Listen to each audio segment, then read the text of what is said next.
The Game of Life and How to Play It by Florence Scovel Sin. Chapter 1. The Game. अधिकतर लोग समझते हैं कि उनका जीवन एक युद्ध है और इसी सोच के साथ वे जीवन भर इस युद्ध को लड़ते रहते हैं। पर असल में जीवन कोई युद्ध या किसी प्रकार की कोई लड़ाई नहीं है, बल्कि यह तो एक खेल की तरह है। और यह एक ऐसा खेल है जिसे स्पिरिचुअल लॉज को बिना जाने सफलतापूर्वक नहीं खेला जा सकता। दुनिया के विभिन्न महान लोगों ने इन नियमों को बहुत विस्तारपूर्वक बताया है, जिसमें सबसे महत्वपूर्ण नियम है गिविंग एंड रिसीविंग, यानी दूसरों को कुछ देना और बदले में कुछ प्राप्त करना। इसके बाद इस खेल का एक और सबसे महत्वपूर्ण नियम है इमेजिनेशन या कल्पना शक्ति। हमारे जीवन की हर परिस्थिति में हमारे सामने वही प्रकट होता है जिसकी कल्पना हम जाने या अनजाने करते हैं। अर्थात मनुष्य अपने मन में जो कुछ भी संजोता है, आज नहीं तो कल वह हकीकत बन जाता है और वही फिर उसके बाहरी जीवन में प्रकट हो जाता है। एक बार एक इंसान ने एक बहुत ही रेयर बीमारी के बारे में कहीं से पढ़ लिया, जो दुनिया में बहुत ही कम लोगों को होती है। इसके बाद वह इस बीमारी के बारे में कल्पना करने लगा और कुछ ही महीनों के बाद वह बीमारी उस इंसान को हो गई और वह उससे मर गया। तो हम देखते हैं कि जीवन का खेल सफलतापूर्वक खेलने के लिए हमें अपनी इमेजिनेशन पावर को निरंतर दुरुस्त करना चाहिए। जो व्यक्ति केवल अच्छे विचारों की कल्पना करता है, उसके जीवन में सिर्फ अच्छी चीज़ें ही प्रकट होना शुरू हो जाती हैं, जैसे गुड हेल्थ, धन, प्रेम, अच्छे दोस्त, अच्छे रिश्ते और उसके जीवन के उच्च आदर्श। इसलिए इमेजिनेशन को मन की कैंची कहा गया है, क्योंकि दिन रात सोते जागते कुछ न कुछ हमारे दिमाग में चलता रहता है। और जैसे कोई दर्जी एक कपड़े को काटकर कोई आकार देने की कोशिश करता है, ठीक उसी तरह हमारी कल्पना भी हमारे हर विचार को वास्तविकता में प्रकट करने की कोशिश करती है। और इसी वजह से लगभग सभी दार्शनिकों ने इस बात पर इतना जोर दिया कि बाहरी जगत को जानने से पहले हर इंसान को खुद को जानना चाहिए। इसलिए हमें यह समझना बेहद ज़रूरी है कि हमारी कल्पना शक्ति, हमारा दिमाग और विचारों की यह समस्त प्रक्रिया किस तरह काम करती है। तो हमारे मन के 3 भाग माने जाते हैं। पहला अवचेतन मन, या जिसे सबकॉन्शियस माइंड कहते हैं। उसके बाद चेतन मन या कॉन्शियस माइंड, और तीसरे नंबर पर होता है अति चेतन, जिसे सुपर कॉन्शियस माइंड कहते हैं। सबकॉन्शियस माइंड केवल एक शक्ति है, इसमें दिशा नहीं होती। यह भाप या बिजली की तरह वही करता है जो उसे करने के लिए निर्देश दिया जाता है। इसमें अपने आप सोचने या डिसीजन लेने की क्षमता नहीं होती। जाने अनजाने या जो भी इंसान गहराई से महसूस करता है या स्पष्ट रूप से कल्पना करता है, वह अवचेतन मन में छप जाता है और पूरी तरह से असल जीवन में साकार हो जाता है। उदाहरण के लिए, एक महिला जिसे मैं जानती थी, बचपन में हमेशा ऐसा दिखावा करती थी कि जैसे वह कोई एक विधवा महिला हो। वह हमेशा काले कपड़े पहनती थी, लंबा काला घूंघट डालती थी और लोग उसे अक्सर चालाक, धूर्त और घमंडी समझते थे। जब वह बड़ी हुई तो उसने एक ऐसे आदमी से विवाह किया जिससे वह गहराई से प्रेम करती थी, लेकिन थोड़े ही समय बाद वह आदमी मर गया और उस महिला ने सचमुच काले कपड़े और लंबा घूंघट पहनना शुरू कर दिया। उस महिला ने कई सालों तक खुद को विधवा के रूप में देखने की तस्वीर अपने अवचेतन मन में बिठा ली थी और समय आने पर वही तस्वीर हकीकत बन गई। इसलिए अपनी इमेजिनेशन का इस्तेमाल बहुत सोच समझ कर करें, क्योंकि हमारे मन को इस बात से कोई फ़र्क नहीं पड़ता कि हमारी परिकल्पना अच्छी है या बुरी, और इससे हमें फ़ायदा होगा या नुकसान। एक बहुत पुरानी कहावत है कि यदि आप खुद अपने अवचेतन मन को कंट्रोल नहीं करेंगे तो कोई और उसे कंट्रोल करेगा। फिर जिस तरह वह इंसान चाहेगा आप वैसे ही होंगे। इसे इस तरह समझें कि छोटे बच्चे नहीं जानते कि वे अपने अवचेतन मन का इस्तेमाल किस तरह करें, तो उनका दिमाग उनके माँ बाप के शब्दों और उनके आचार विचारों के अनुरूप अपने आप को ढाल लेता है। इसलिए आप देखते हैं कि जिस तरह का माहौल माँ बाप अपने बच्चे को बचपन में देते हैं, बच्चे के पूरे जीवन की दिशा उसी के अनुरूप तय हो जाती है। इसके बाद आता है हमारा सचेतन मन, जिसे कॉन्शियस माइंड या नश्वर या भौतिक मन कहा जाता है। यह इंसानी मन है और जीवन को जैसा वह दिखाई देता है वैसा ही देखता है। यह मौत, आपदा, बीमारी, गरीबी और हर हमारी परिस्थिति को स्पष्ट रूप में देखता है, जिसका सीधा असर हमारे सबकॉन्शियस माइंड पर पड़ता है। इसे इस तरह समझें कि एक दरवाजे पर एक पहरेदार बैठा है जो कि ये डिसाइड कर सकता है कि किन वस्तुओं को सबकॉन्शियस माइंड तक पहुंचाना है और किन को नहीं। यानी सही और गलत का निर्णय सिर्फ कॉन्शियस माइंड करता है, और जिन भी विचारों को कॉन्शियस माइंड सबकॉन्शियस माइंड तक पहुंचाता है उन्हें यह बिना किसी फिल्टर के इन कल्पनाओं को सुपर कॉन्शियस माइंड तक पहुंचा देता है। और फिर सुपर कॉन्शियस माइंड किसी राजा की तरह इन्हें हकीकत बदलने में जुट जाता है। सुपर कॉन्शियस माइंड को ईश्वर का मन कहा जाता है।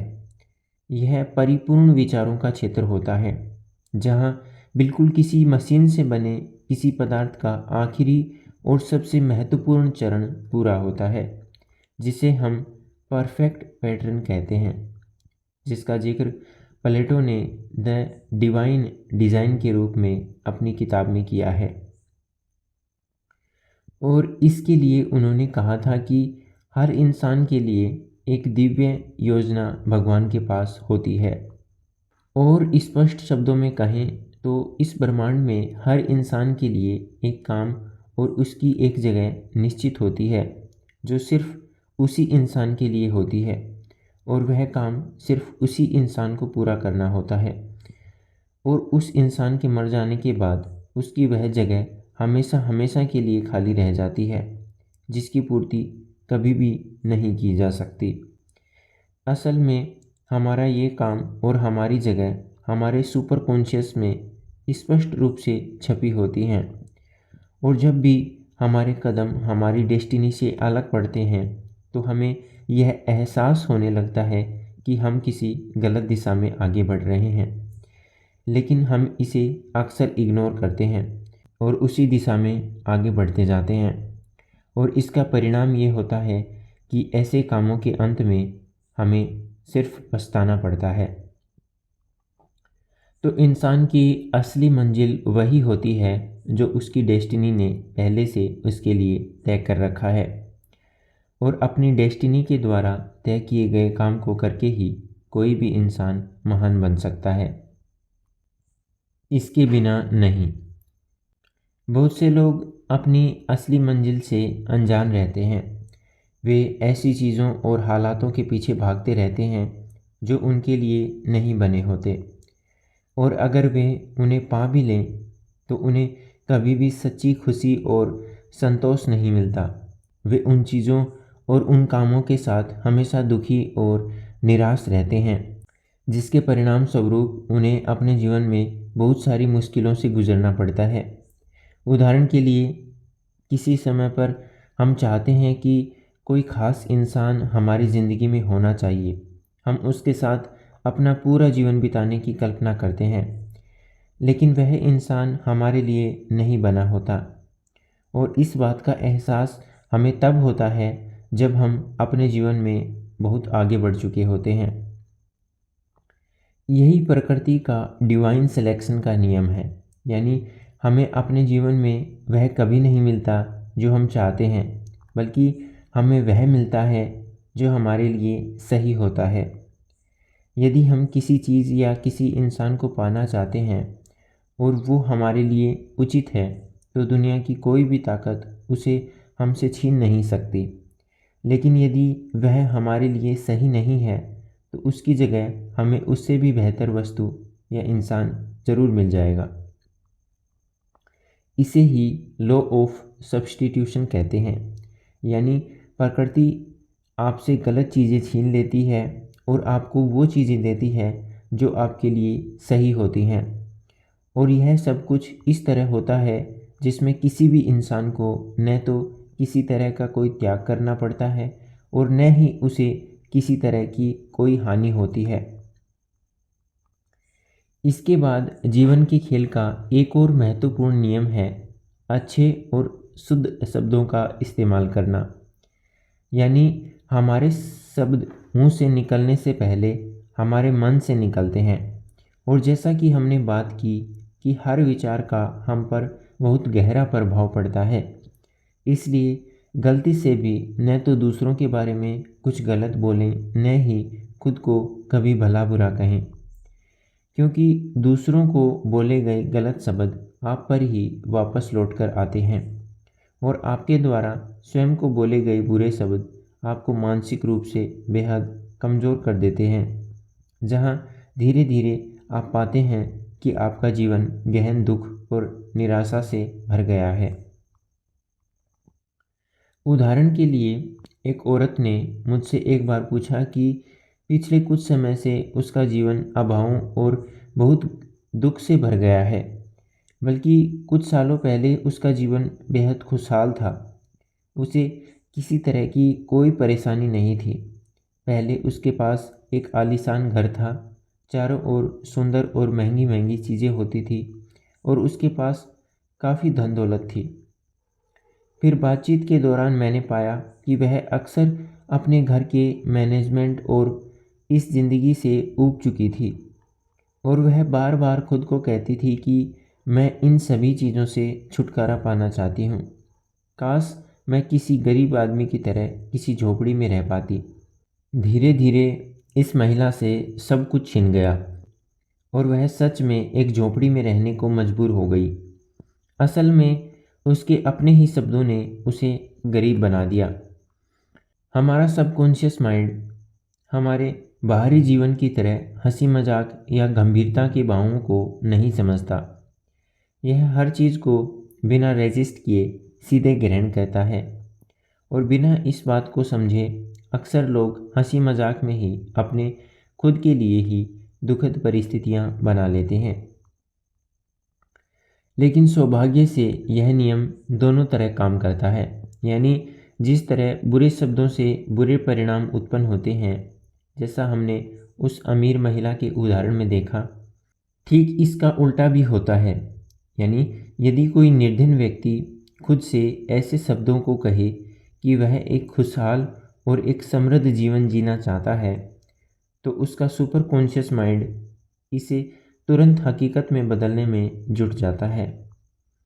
उदाहरण के लिए एक बार गर्मी के दिनों में एक औरत मेरे पास प्रोस्पेरिटी ट्रीटमेंट के लिए आई। मैंने उससे कहा कि वो बेहद थकी हुई, निराश और हतोत्साहित लग रही थी।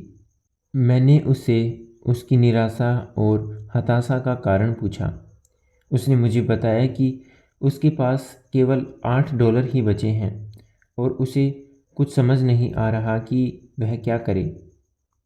मैंने उससे कहा कि वह अपने पूरे मन से प्रार्थना करे कि जिस तरह ईसा मसीह ने रोटियां और मछलियों को मल्टीप्लाई कर दिया था, ठीक उसी तरह वे मेरे धन को भी मल्टीप्लाई करने का आशीर्वाद मुझे दें।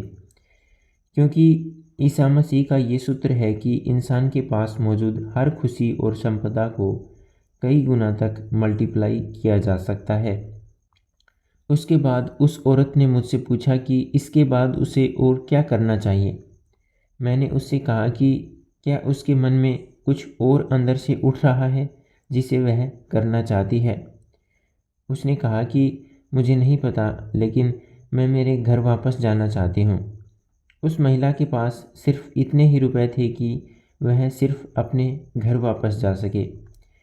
चूंकि उसका घर बहुत दूर न्यूयॉर्क में था, तो उसके मन में दुविधा चल रही थी कि उसे क्या करना चाहिए।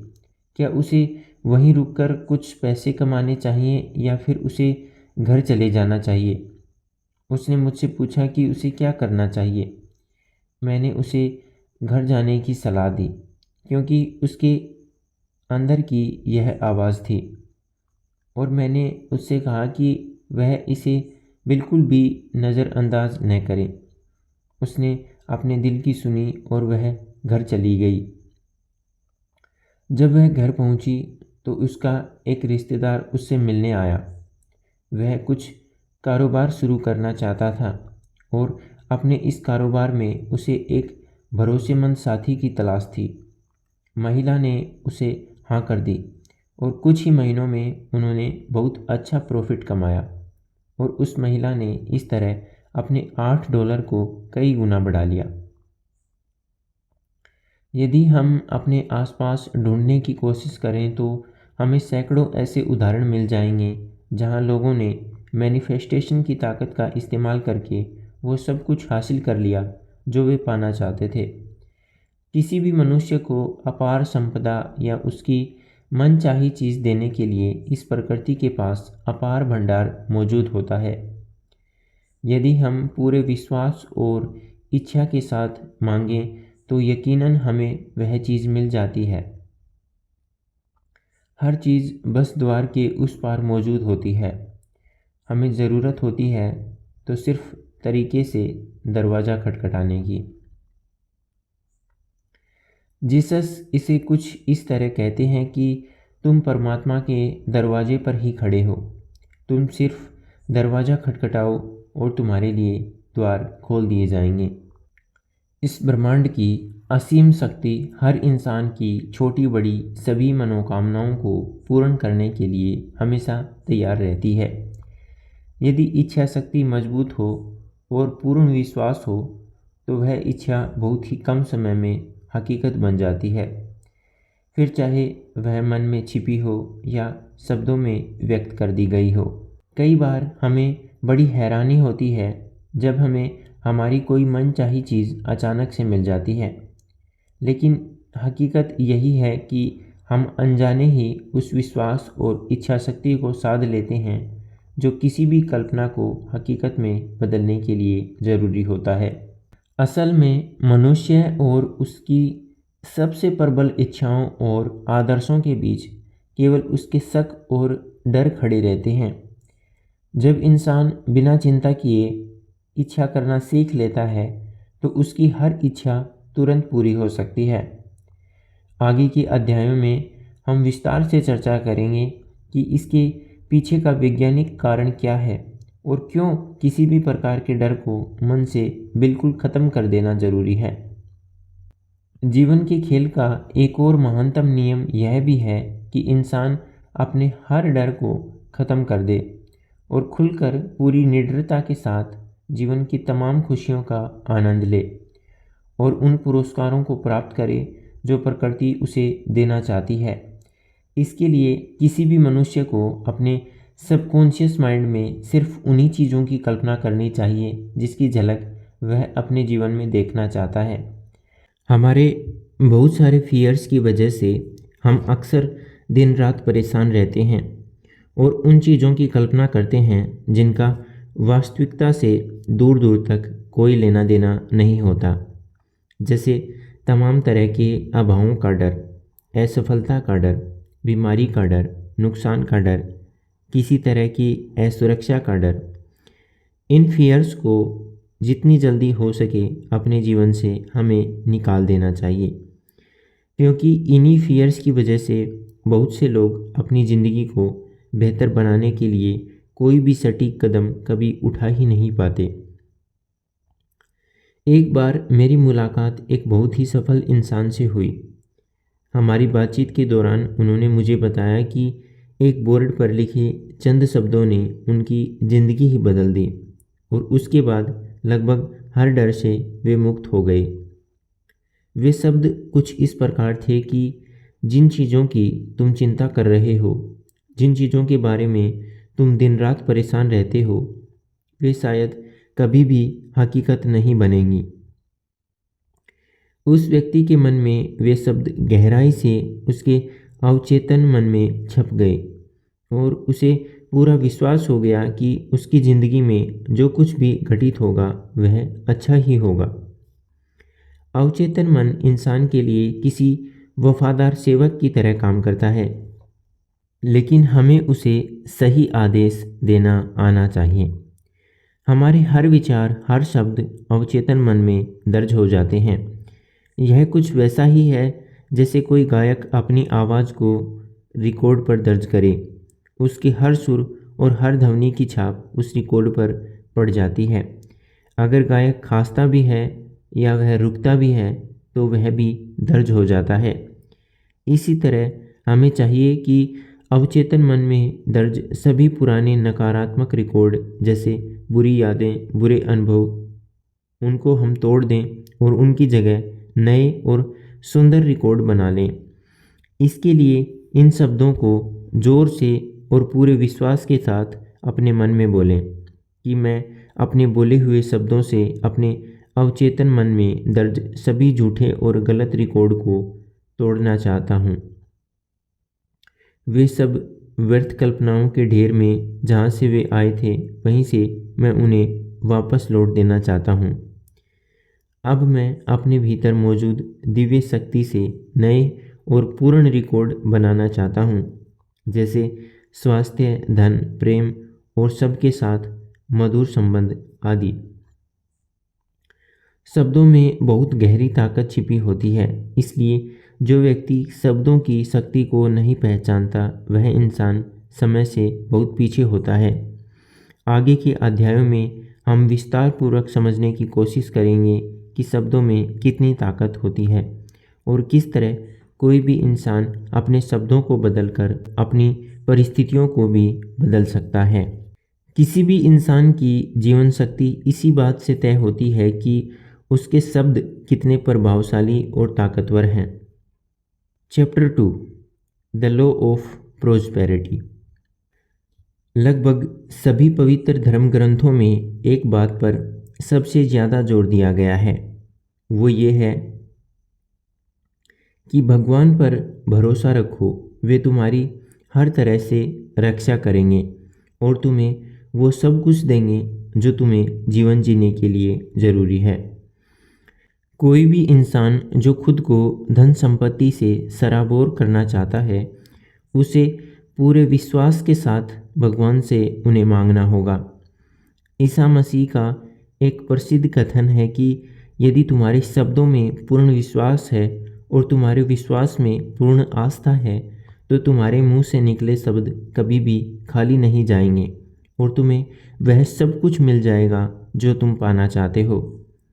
समृद्धि का नियम इसी तरह काम करता है कि जो कुछ भी तुम पाना चाहते हो उस पर इस तरह से विश्वास करो कि वह चीज़ तुम्हें हकीकत में मिल चुकी है। यदि कोई इंसान कामयाबी हासिल करना चाहता है और वह खुद को इस बात के लिए तैयार कर रहा है कि यदि वह सफल नहीं हुआ तो क्या होगा, तो यकीन मानिए वह निश्चित रूप से असफल ही होगा। बाइबल में इसके लिए एक कहानी बहुत प्रसिद्ध है। कहानी कुछ इस प्रकार है कि एक बार 3 राजा जो आपस में गहरे दोस्त थे, दुनिया में कुछ नया ढूंढने के मकसद से वे एक रोमांचक यात्रा पर निकले। कई दिनों की यात्रा के बाद उनके पास मौजूद सारा सामान खत्म हो गया और वे एक ऐसी जगह पहुंच गए जहां दूर दूर तक सिर्फ और सिर्फ रेगिस्तान था। जहां तक वे देख सकते थे वहां तक न कोई पेड़, न पानी, न हवा का कोई नामो निशान था। उनके ऊंट भी बुरी तरह थक चुके थे।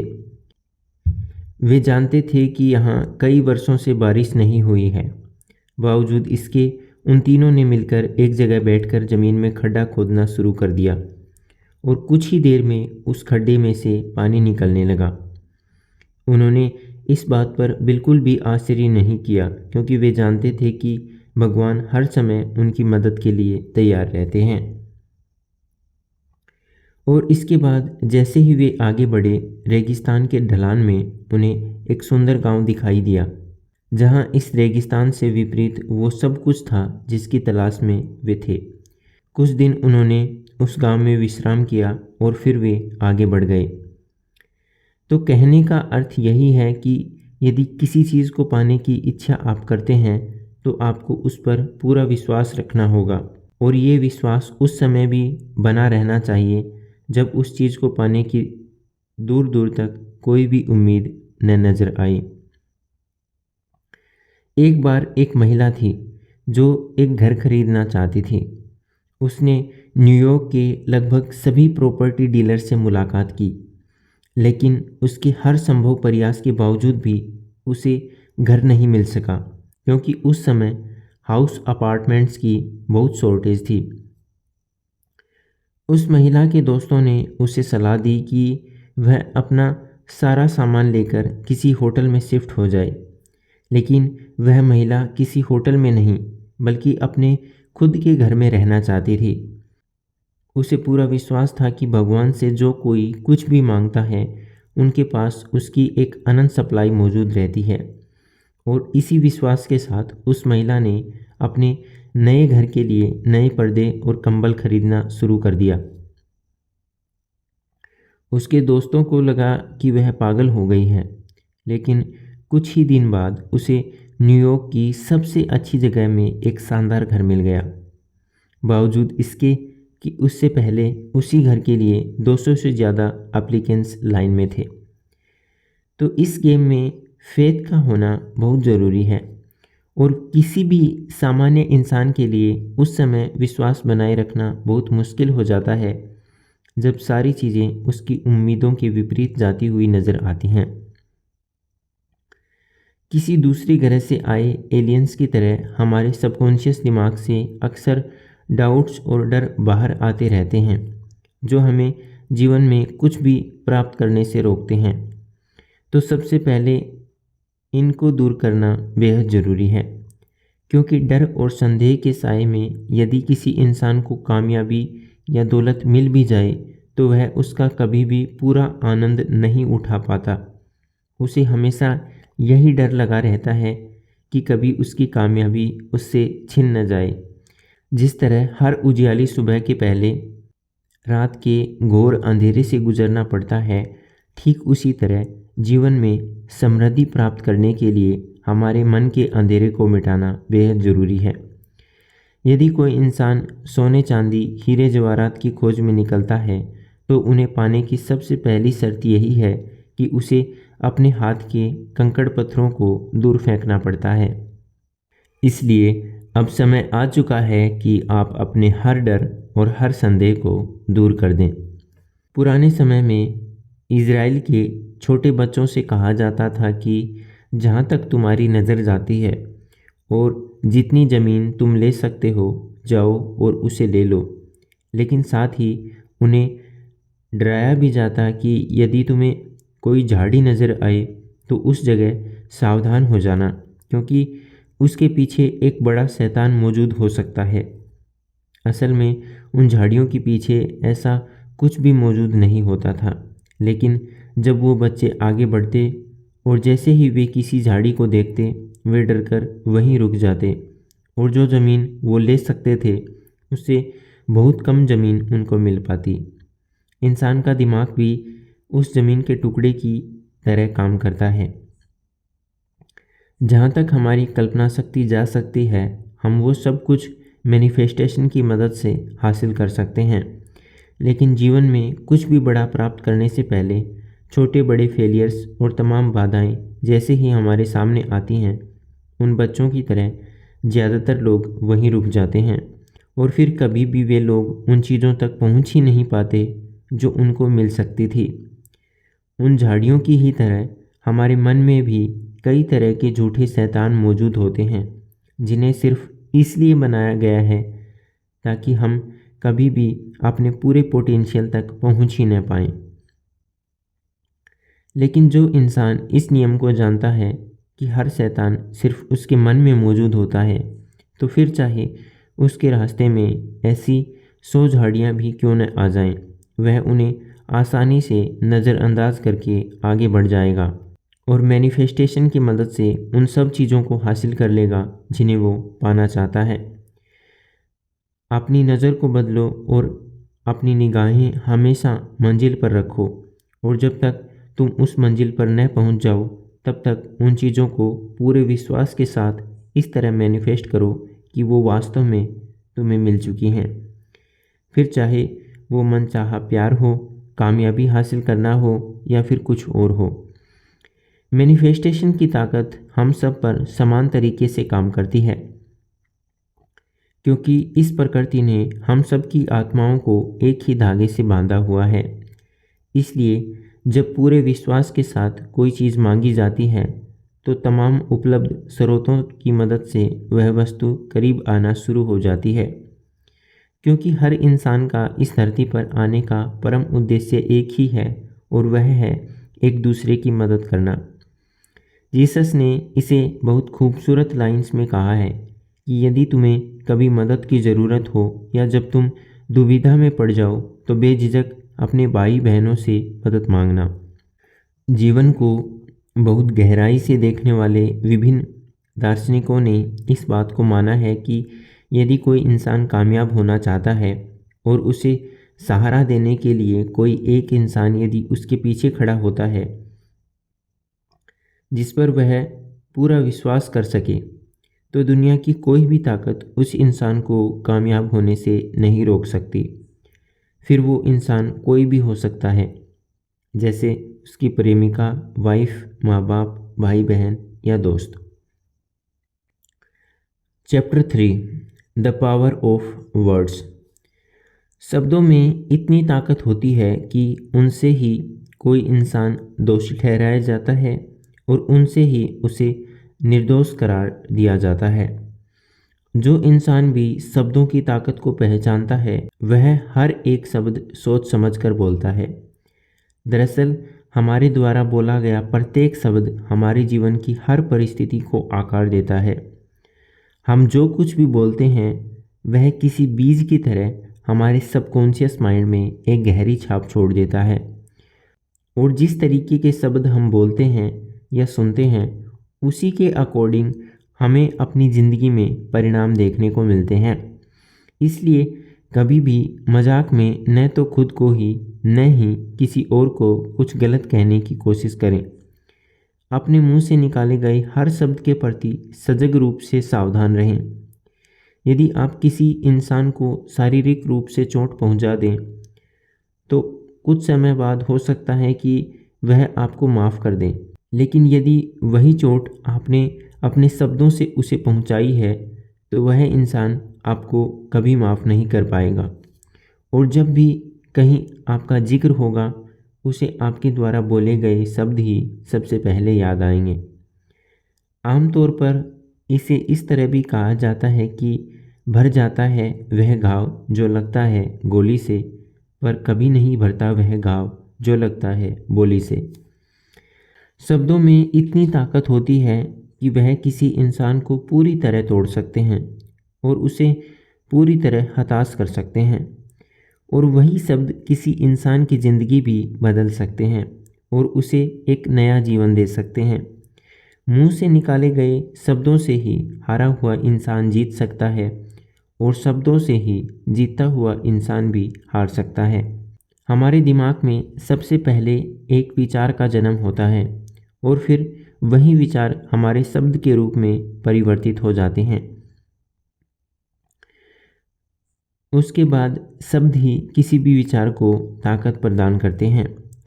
जब हम अच्छे बुरे किसी भी तरह के शब्दों पर जोर देकर बोलते हैं तो हमारा सबकॉन्शियस माइंड उन्हें सच मान लेता है और बाहरी परिस्थितियों के अनुसार उन्हें वास्तविकता बनाने में लग जाता है। जब भी हम कुछ बोलते हैं तो हमारे शब्द कभी भी खाली नहीं जाते, किसी न किसी रूप में उनका प्रभाव हम पर जरूर पड़ता है। एक बार दो दोस्त किसी कंपनी में जॉब करने के लिए गए। दोनों दोस्त हर चीज़ में लगभग समान थे। उनकी कुशलता, उनकी शैक्षणिक योग्यता, कोई भी किसी से कम नहीं था और इसी आधार पर दोनों को नौकरी दे दी गई। लेकिन उन दोनों में सिर्फ एक बात का फ़र्क था और वो फ़र्क ये था कि पहला दोस्त कुछ भी नया करने से डरता था और जब भी उससे कोई गलती होती थी वह बहुत दुखी होता था और मन ही मन खुद को कोसता था और कहता था कि मैं कभी भी कुछ नया नहीं सीख पाऊंगा। वहीं दूसरा दोस्त कुछ भी नया सीखने को हमेशा तैयार रहता था। कुछ गलती होने पर भी वह शांत रहता और खुद से कहता कि मैं इस गलती को दोबारा कभी नहीं दोहराऊंगा और धीरे धीरे मैं सब कुछ सीख जाऊंगा। कुछ ही सालों बाद पहला दोस्त अपने नकारात्मक शब्दों की वजह से नौकरी से निकाल दिया गया। वहीं दूसरा दोस्त प्रमोशन प्राप्त कर ऊंचे पद पर पहुंच गया। दरअसल हमारे द्वारा बोले गए नकारात्मक शब्दों से हमें नकारात्मक अनुभव मिलते हैं और जीवन दुख से भर जाता है। वहीं अच्छे और सकारात्मक शब्द जीवन में समृद्धि और खुशहाली लेकर आते हैं। वे हमें एक पॉजिटिव एनर्जी से भर देते हैं। लोग अक्सर तमाम तरह के ताबीज़, धागों और घोड़े, खरगोश की नाल को प्रभावशाली मानते हैं और उन्हें लगता है कि इनमें सच में किसी तरह का जादू होता है जिसे वे अपने हाथों में बांध लेने पर सब अच्छा हो जाना महसूस करते हैं। और बड़े मज़े की बात है कि धागा बांधने से पहले जहाँ सब कुछ उल्टा हो रहा था वहीं धागा बांधने के बाद सब कुछ सही होने लगता है। ऐसा क्यों होता है? तो इसके पीछे का सिंपल सा कारण ये है कि धागे के बंधते ही उनका विश्वास किसी वस्तु के माध्यम से सीधे ईश्वर से जुड़ जाता है। उनके मन में नकारात्मक विचारों की जगह सकारात्मक विचार आ जाते हैं और इसी के चलते जहाँ सब कुछ गलत हो रहा था धीरे धीरे सब ठीक हो जाता है।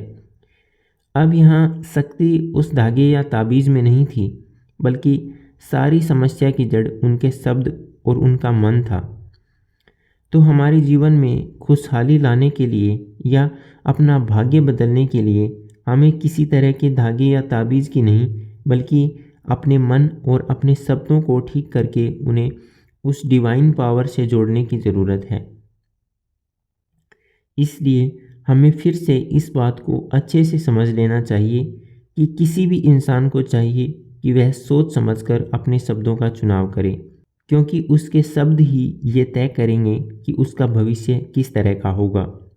असल में हमारे अंदर के डर, घबराहट और बिना सोचे समझे बोले गए शब्द किसी भी स्थिति को बद से बदतर बना देते हैं और फिर उस स्थिति का सामना करना हमारे लिए उतना ही मुश्किल हो जाता है।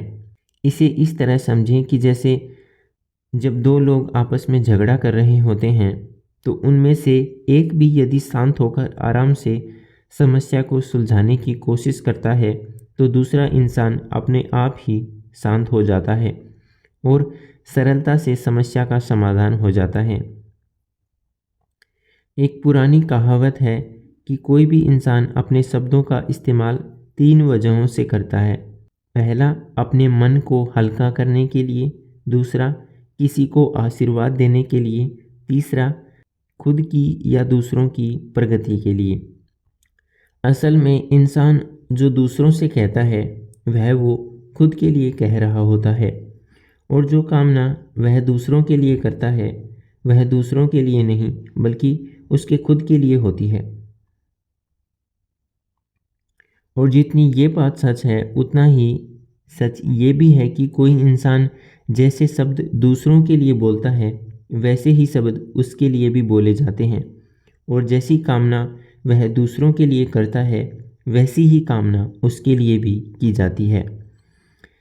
किसी भी इंसान के लिए उसके शब्द ही उसके सबसे बड़े दुश्मन और दोस्त होते हैं। बाइबल में इसके लिए बहुत अच्छी लाइन कही गई है और वो ये है कि किसी भी इंसान का बाहरी दुनिया में कोई दुश्मन नहीं होता सिवाय उसके खुद के, और जैसे ही उसका हृदय प्रेम और करुणा से भर जाता है तो यदि कोई उसका दुश्मन भी है तो उसका हृदय भी अपने आप ही परिवर्तित हो जाता है। Chapter 4, the law of non resistance. दुनिया की किसी भी बुराई का विरोध कभी मत करो, न ही उसे इतना बड़ा बनाओ कि वह तुम्हें हरा दे, बल्कि अपने मन में अच्छाई, विश्वास और ऐसी शांति पैदा करो कि तुम बिना लड़े ही उससे जीत जाओ। इस दुनिया की कोई भी चीज़ ऐसी नहीं है जिसे मनुष्य जीत न सके, और ऐसी कोई भी वस्तु नहीं है जिसका विरोध किया जाए। चीन में एक बहुत प्रसिद्ध कहावत है, और वो ये कि किसी भी मनुष्य को बिल्कुल पानी की तरह होना चाहिए, जो अपने निरंतर बहाव से किसी कठोर से कठोर पत्थर को भी घिस घिस कर तोड़ देता है, वहीं अपनी शक्ति इकट्ठी करके भारी से भारी पत्थर को भी उठाकर दूसरी जगह ले जाता है। ठीक इसी तरह किसी मनुष्य का जीवन भी एकदम शांत और विरोध रहित होना चाहिए। जब हम किसी इंसान से प्रेम करते हैं, या फिर जब तक हमारी इच्छाओं की पूर्ति उस इंसान के माध्यम से होती रहती है, या फिर जब तक वह हमारी हर बात को सहज रूप से स्वीकार करता रहता है, तब तक हमें उस इंसान की हर बात अच्छी लगती है और हमें उसमें कोई बुराई नज़र नहीं आती। लेकिन जैसे ही उस इंसान से हमारे हितों की पूर्ति होना बंद हो जाती है, और जैसे ही वह हमारी बातों का विरोध करना शुरू करता है, हमें उस इंसान से नफ़रत होना शुरू हो जाती है। ऐसा क्यों होता है, जबकि आप भी वही हैं और दूसरा इंसान भी वही है? तो यहाँ फ़र्क हमारी सोच और कल्पना का है। दरअसल उस इंसान की अच्छाई स्वार्थ पर टिकी थी। जैसे ही स्वार्थ खत्म, अच्छाई खत्म। इसलिए दुनिया की कोई भी चीज़ न तो बुरी है, न ही वह अच्छी है। वह बस वैसी ही है जैसा उसका स्वभाव है। जैसा कि हमने पिछले अध्याय में जाना था कि हम हमारी कल्पना से ही किसी भी चीज़ को अच्छा या बुरा होने का अर्थ देते हैं। मनुष्य का स्वभाव खुले आसमान में उड़ते पक्षी की तरह है, और जब हम किसी चीज़ का विरोध करना शुरू करते हैं तो हमारा पूरा जीवन दुख, चिंता और पीड़ा से भर जाता है। एक बार मेरी मुलाकात एक बहुत ही बुद्धिमान इंसान से हुई, और उन्होंने मुझे बताया कि जब भी जीवन में कुछ ऐसा घटित हो जो अप्रिय हो या दुख देने वाला हो, तो उसको उसके उलट नाम से पुकारो। जैसे यदि जीवन में कभी किसी प्रकार की असफलता हाथ लगे, तो उसे असफलता न कहकर सफलता के नाम से पुकारो। जैसे ही आप ऐसा करेंगे, आपका दुख एकदम से कम हो जाएगा, और जो चीज़ आपको निराश कर सकती थी, अब आपका दिमाग उसमें सफल होने की आशा ढूंढने लगेगा, और अब आपका दिमाग प्रयास करेगा कि किस तरह इसका इस्तेमाल करके आगे बढ़ा जाए। और इस तरह आपका दिमाग आपकी हर असफलता को सफलता में बदल देगा। यह लॉ ऑफ ट्रांसम्यूटेशन कहलाता है, यानी सिर्फ सोचने के तरीके में थोड़ा सा बदलाव करके हर अच्छी बुरी घटना को अपने पक्ष में किया जा सकता है। मैनिफेस्टेशन की ताकत का सही से इस्तेमाल करने के लिए यह बहुत ज़रूरी है कि हमारे जीवन में आने वाले हर इंसान, हर घटना और हर चीज़ को हम इस तरह से देखें कि वे सभी घटनाएं आपस में इंटरकनेक्टेड हैं, और सभी चीज़ें आपस में मिलकर मेरी मनचाही चीज़ पाने में मेरी मदद करेंगी। धार्मिक ग्रंथों में एक बहुत खूबसूरत लाइन लिखी है, और वो ये कि तुम अपने दुश्मनों को माफ़ कर दो, और तुम पाओगे कि उनके सारे हथियार वो खुद तुम्हें सौंप देंगे, और तुम्हारे माफ़ कर देने से उनके सारे तीर तलवार दुआओं में बदल जाएंगे। आप देखते हैं कि जब भी तूफ़ान या सुनामी आने की संभावना होती है, तो न तो किसी हवाई जहाज़ को आकाश में उड़ाया जाता है, न ही किसी जहाज़ को समुद्र में चलाया जाता है। ठीक इसी तरह जीवन की तमाम चीज़ें तभी हासिल की जा सकती हैं जब हमारे अंदर और बाहर सब कुछ शांत हो। जिस तरह तूफ़ान में जहाज़ चलाने पर निश्चित रूप से जहाज़ का नुकसान होगा, और हो सकता है कि जहाज़ डूब भी जाए, ठीक इसी तरह यदि परिस्थितियाँ कभी आपके फेवर में न हों और आप उनका विरोध करके उन्हें अपने फेवर में करने की कोशिश करें, तो निश्चित रूप से आपकी हार होगी, क्योंकि प्रकृति की ताकत से मनुष्य कभी नहीं जीत सकता। इसलिए कभी भी किसी परिस्थिति का विरोध न करें। एक सुबह मैं एक पुस्तक पढ़ रही थी जिसमें एक बहुत ही खूबसूरत लाइन लिखी हुई थी, और वो ये कि अपने आसपास की हर चीज़ को आश्चर्य भरी निगाहों से देखो, जैसे एक छोटा बच्चा देखता है। जब मैंने इस लाइन पर गौर किया तो इसने मेरे जीवन को पूरी तरह बदल दिया। मेरे आसपास की हर वस्तु इस तरह नज़र आने लगी जैसे वे सभी आपस में जुड़कर सिर्फ मेरी मदद करने के लिए इस पृथ्वी पर भेजी गई हों। और जब भी मैं किसी परेशानी में होती थी, मैं इस लाइन को याद करती थी, और मुझे खुद कई बार यकीन नहीं होता था, लेकिन मेरी हर समस्या थोड़ी ही देर में हल हो जाती थी। ऐसी ही तमाम अफर्मेशंस के बारे में हम अगले चैप्टर्स में विस्तार से चर्चा करेंगे, जिनका इस्तेमाल करके आप वो सब कुछ हासिल कर पाएंगे जो आप पाना चाहते हैं। Chapter 5, the law of Karma and the law of forgiveness. जो कुछ भी मनुष्य देता है वह उसके पास वापस लौटकर आता है। जिन शब्दों को वह दूसरों के लिए इस्तेमाल करता है, उतनी ही सटीकता के साथ वे उसी के पास वापस भी लौटते हैं। पूर्व में इसे ही कर्म का नियम कहा गया है। इसे और स्पष्ट शब्दों में समझने की कोशिश करें तो ये कुछ इस प्रकार होगा कि जो कुछ मनुष्य बोता है, देर सवेर उसे वही काटना पड़ता है। मनुष्य अपने शब्दों और कर्मों के रूप में जो कुछ भी बाहर भेजता है, वही उसके पास लौटकर आता है। जो वह देता है वही उसे वापस मिलता है। हमारा जीवन बिल्कुल किसी आईने की तरह है। जैसे हम खुद होते हैं, वैसी ही परछाई हमें इसमें नज़र आती है। यदि कोई इंसान घृणा देता है तो उसे बदले में घृणा ही प्राप्त होगी। यदि वह दूसरों को प्रेम देता है तो उसे भी प्रेम प्राप्त होगा। यदि वह आलोचना देता है तो उसे भी आलोचना मिलेगी।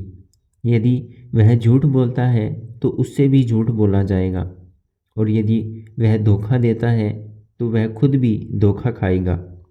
और यदि वह अपने अंदर से नफ़रत से भरा हुआ है तो उसे भी लोग नफ़रत भरी निगाहों से देखेंगे। हम में से कुछ लोग ऐसे होते हैं जिनकी चेतना उच्च होती है, और इसलिए उनके द्वारा किया गया प्रत्येक कर्म तुरंत प्रभाव से उनके पास वापस लौट आता है। वहीं बाकी लोगों के पास जिनकी चेतना निम्न होती है, उनका कर्म कुछ समय बाद उनके पास वापस लौट कर आता है, लेकिन आता ज़रूर है। जो इंसान इस साधारण सी नियम को जान जाता है, वह अपने हर कृत्य के प्रति सजग हो जाता है और उसे जीवन में बहुत कम दुख झेलने पड़ते हैं। वहीं जो इंसान इस नियम से अनजान रहता है, उसे इसकी भरपाई करनी पड़ती है। जीसस का एक बहुत प्रसिद्ध कथन है कि तुम सत्य की खोज में निकलो, और जिस दिन तुम उस सच को पालोगे तुम आज़ाद हो जाओगे। यहाँ जिस आज़ादी की बात जीसस कर रहे हैं वह है जीवन की तमाम दुख तकलीफ़ों, चिंता, ईर्ष्या, लालच, धोखा, इन सब से खुद को फ्री करना। इस दुनिया की हर चीज़ किसी न किसी नियम के साथ एक चरणबद्ध रूप में काम करती है। इसलिए किसी भी चीज़ का सही से इस्तेमाल करने से पहले हमें उसके बारे में पूरी जानकारी प्राप्त होना बेहद ज़रूरी है। उदाहरण के लिए बिजली हमारे जीवन को बेहद आसान बनाती है, परंतु यदि उसी बिजली के नियमों को हम अनदेखा करने की कोशिश करें तो वही हमारे लिए जानलेवा भी बन जाती है। जीवन के नियम भी इसी तरह काम करते हैं। जीवन की तमाम ताकतों का इस्तेमाल सिर्फ इन नियमों को जानकर ही किया जा सकता है, और यदि हम उन्हें अनदेखा करें तो वही ताकतें फिर हमारे विरुद्ध काम करना शुरू कर देती हैं। इसी कड़ी में हमारी इच्छा शक्ति भी आती है। मनुष्य की इच्छा शक्ति इस ब्रह्मांड की तमाम अद्भुत ताकतों में से एक है, इसलिए इसका इस्तेमाल सही रूप में करना बेहद ज़रूरी है। जिसमें फर्स्ट स्टेप आता है सही चीज़ों की इच्छा करना। Chapter 6, casting the burden. जब इंसान अवचेतन मन की शक्तियों को जान जाता है तो उसके मन में यही इच्छा उठती है कि अपने अवचेतन मन को प्रभावित करने के लिए वह ऐसा कोई आसान और तेज़ तरीका ढूंढे जिससे उसकी सभी इच्छाएं तुरंत हकीकत में बदल जाएं। परंतु ऐसा करने के लिए सिर्फ बौद्धिक समझ होना काफ़ी नहीं है। जब मेरे सामने यह समस्या आई थी तो मैंने इसका एक इफ़ेक्टिव और तेज़ तरीका ढूंढ निकाला और वो था कास्टिंग द बर्डन। इसका सिंपल सा अर्थ सिर्फ इतना है कि अपनी सभी समस्याएं भगवान को आप सौंप दें और पूरे विश्वास के साथ उन चीज़ों की कल्पना करें जो आप पाना चाहते हैं। एक बार एक मेटाफिजिशियन ने बताया कि कोई भी वस्तु हमें भारी इसलिए महसूस होती है क्योंकि उस पर पृथ्वी की गुरुत्वीय शक्ति का प्रभाव होता है। वहीं जब उसे पृथ्वी से ऊपर ले जाया जाता है तो पृथ्वी की गुरुत्वीय शक्ति कम हो जाती है और उसका भार भी हल्का हो जाता है। सेम ऐसा ही हमारी इच्छाओं और चिंताओं के साथ भी होता है। जब हम खुद उन्हें अपने साथ लिए घूमते हैं तो वे पहाड़ जैसी भारी नज़र आती हैं, लेकिन जब हम उन्हें प्रभु के पास भेज देते हैं तो हम खुद को बेहद हल्का महसूस करते हैं। जीसस ने अपने शब्दों में इस बात को इस तरह कहा कि तुम अपना वजन मुझे दे दो और मैं तुम्हें अपना सामान दे दूंगा और तुम अपना रास्ता छोड़कर मेरे रास्ते पर चले आओ, क्योंकि मेरा रास्ता आसान है और मेरे सामान का वजन भी बेहद हल्का है। जहाँ तुम्हारे रास्ते में ढेर सारी सफरिंग्स, मुश्किलें, दुख, तकलीफ़ें हैं, वहीं मेरे रास्ते में आनंद, खुशी और संपूर्णता है। बाइबल में कई जगह कहा गया है कि मनुष्य अपने जीवन को उसका खुद का एक युद्ध समझता है जिसे वह खुद लड़ने की कोशिश करता है, परंतु जीवन का कोई भी युद्ध मनुष्य का अपना युद्ध नहीं है, बल्कि भगवान का युद्ध है जिसमें वे उसे जिताने के लिए हमेशा उस मनुष्य के साथ खड़े रहते हैं। इसलिए किसी भी मनुष्य को बीच मैदान छोड़कर कभी नहीं भागना चाहिए, बल्कि भगवान पर पूरा विश्वास रखना चाहिए कि वे हरदम मेरे साथ खड़े हैं और कभी भी वे मुझे हारने नहीं देंगे। यदि हम ज़रा सा संदेह और चिंता का विचार भी अपने मन में लाने की कोशिश करते हैं तो हम इस नियम का उल्लंघन करते हैं, क्योंकि संदेह और चिंता का विचार आने का मतलब ही ये है कि हमें भगवान पर भरोसा नहीं है और हम अपना युद्ध स्वयं लड़ना चाहते हैं। परंतु बिना प्रभु की मदद के हम कोई भी लड़ाई नहीं जीत सकते और इसलिए अपने संदेह और चिंताओं के वजन के साथ हम कभी भी उस मार्ग पर नहीं चल सकते जहां हमें वो सब कुछ हासिल होगा जिसकी हम कामना करते हैं। एक बार एक गांव में एक गरीब महिला रहती थी जिसका पति कई वर्ष पहले मर चुका था और उसका एक ही बेटा था। एक दिन उसका बेटा गंभीर रूप से बीमार पड़ गया। उसकी हालत ऐसी थी कि कोई डॉक्टर ही उसे बचा सकता था, लेकिन किसी डॉक्टर के पास अपने बेटे को दिखाने के लिए उस महिला के पास 1 रुपया भी नहीं था। उसने अपने आस पड़ोस के लोगों से मदद मांगने की कोशिश की, लेकिन किसी ने उसकी मदद नहीं की। पूरा दिन गुजर गया और रात हो गई। इसके बाद अचानक से तेज़ तूफान के साथ बारिश आना शुरू हो गई और इधर लड़के की तबीयत और ज़्यादा बिगड़ने लगी। जब उस महिला को कुछ समझ नहीं आया तो उसने हाथ जोड़कर ईश्वर से प्रार्थना की कि हे ईश्वर, अब आप ही मेरी समस्याओं का समाधान कर सकते हैं। मैं अपनी समस्याओं का भार आप पर छोड़ती हूँ, मेरी मदद करें। तभी उसके दरवाजे पर किसी ने दस्तक दी। उसने जैसे ही दरवाज़ा खोला, एक डॉक्टर साहब बारिश से बचने के लिए कुछ समय उसके घर पर रुकना चाहते थे। उसने डॉक्टर को अंदर आमंत्रित किया और डॉक्टर ने जैसे ही उसके बेटे को बिस्तर पर लेटे देखा, उन्होंने उसे दवाई दी और उसका उपचार किया और सुबह तक लड़का ठीक हो गया। तो इस तरह जब हम अपनी समस्याओं का वजन भगवान को सौंप देते हैं तो वे निश्चित रूप से हमारी मदद करते हैं।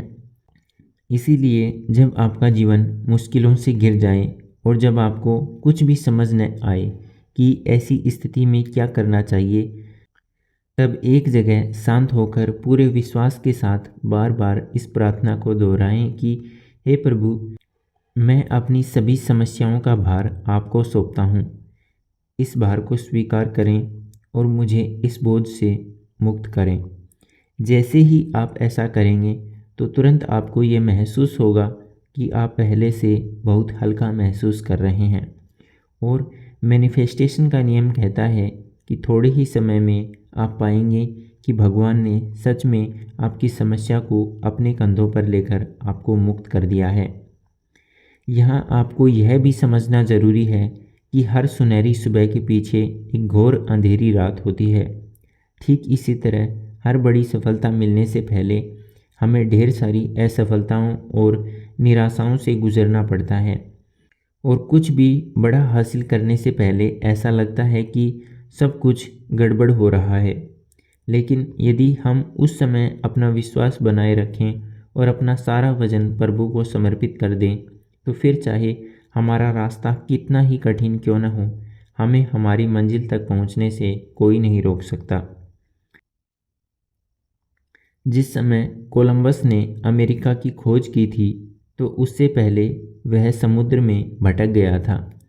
लेकिन जब वह किनारों के करीब था तो उसे चिड़िया और विभिन्न पक्षी दिखाई दिए और जिनकी मौजूदगी से वह अमेरिका की खोज कर पाया।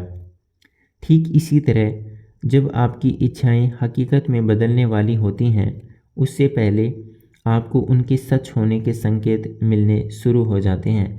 लेकिन जैसे कि हमने पहले भी बात की कि हमारे सपने सच हों, उसके लिए ये ज़रूरी है कि हम अपने डर को पूरी तरह ख़त्म कर दें और उसे विश्वास और आस्था में बदल दें।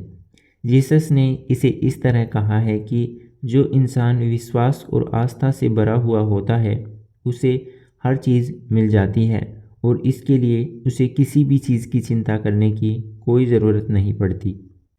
बहुत सारे लोग इस बात को लेकर दुविधा में रहते हैं कि विश्वास और आस्था साधने में उन्हें किसी तरह की कोई परेशानी नहीं है, लेकिन वे अपने डर को किस तरह ख़त्म करें ये उन्हें नहीं पता होता।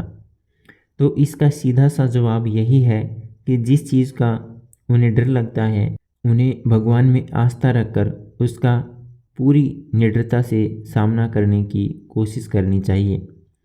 जैसे बहुत सारे लोग सोचते हैं कि क्या वे कभी बहुत सारे पैसे कमा पाएंगे, क्या वे कभी एक अमीर इंसान बन पाएंगे।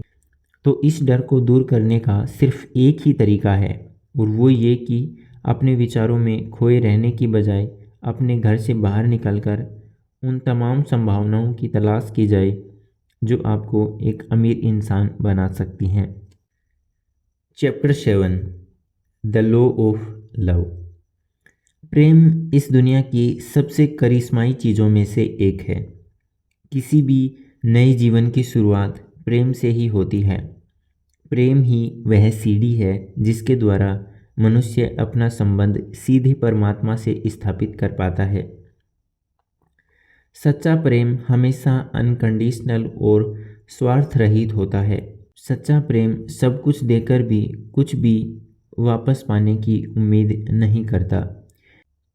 प्रेम जब भी कुछ दे पाता है तब वह खुशी से भर जाता है और अहंकार जब भी कुछ ले पाता है तभी वह खुश होता है। सच्चे प्रेम में किसी तरह की शंका और डर का कोई नामो निशान नहीं होता।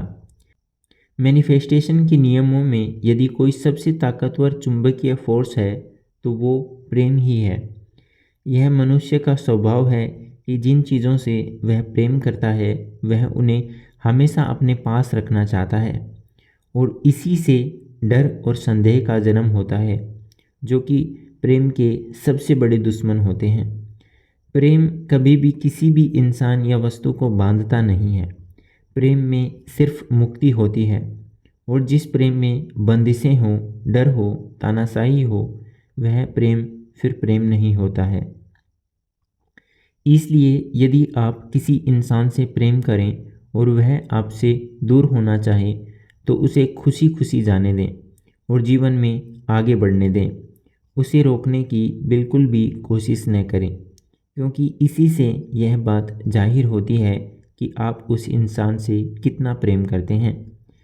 आपका प्रेम ऐसा होना चाहिए कि चाहे वह आपके पास हो या आपसे दूर, आपके मन में उसके लिए बस यही दुआएं निकलनी चाहिए कि वह जहाँ भी रहे खुश रहे, आनंदित रहे। और शायद इसी तरह किसी दिन जब कभी वह इंसान आपको याद करेगा या करेगी तो उसे यह एहसास होगा कि आपने उससे प्रेम किया था। बहुत से लोगों को हम देखते हैं जिन लोगों से वे एक समय पर बहुत प्रेम करते थे, आज वे उनसे ही सबसे ज़्यादा नफरत करते हैं। यह बात सुनने में बड़ी अजीब लगती है, क्योंकि प्रेम में नफरत की कोई जगह नहीं होती।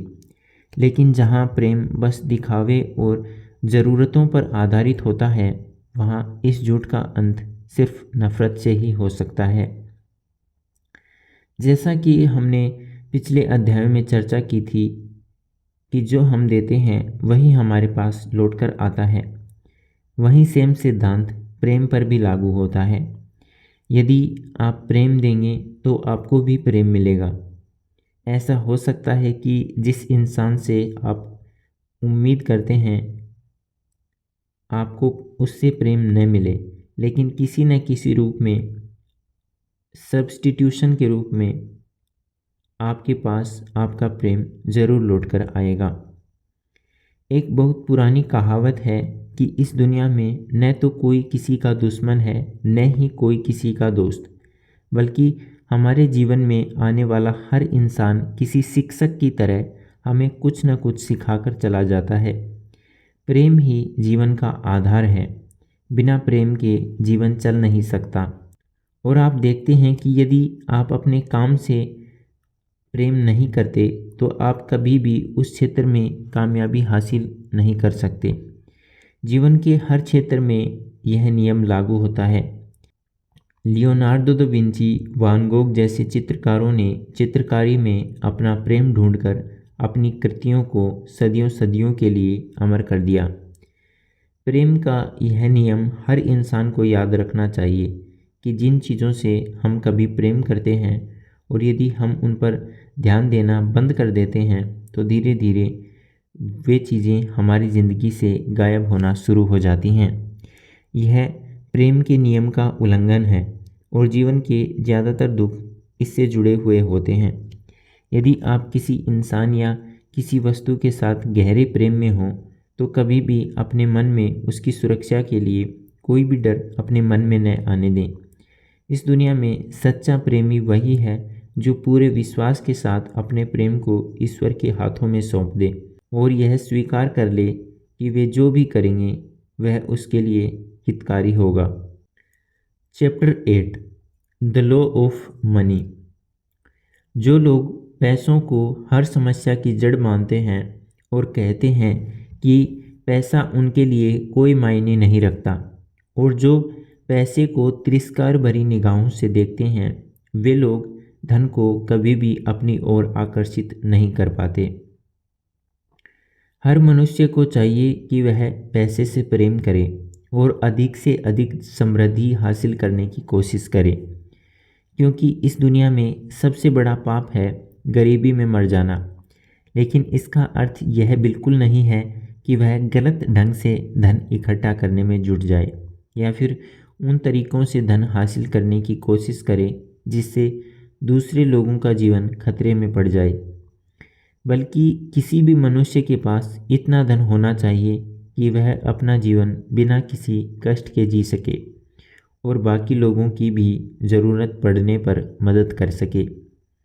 इस तरीके से जब आप नेक कामों के लिए अपने धन का इस्तेमाल करते हैं तो आपका धन कई गुना होकर आपके पास वापस लौटता है।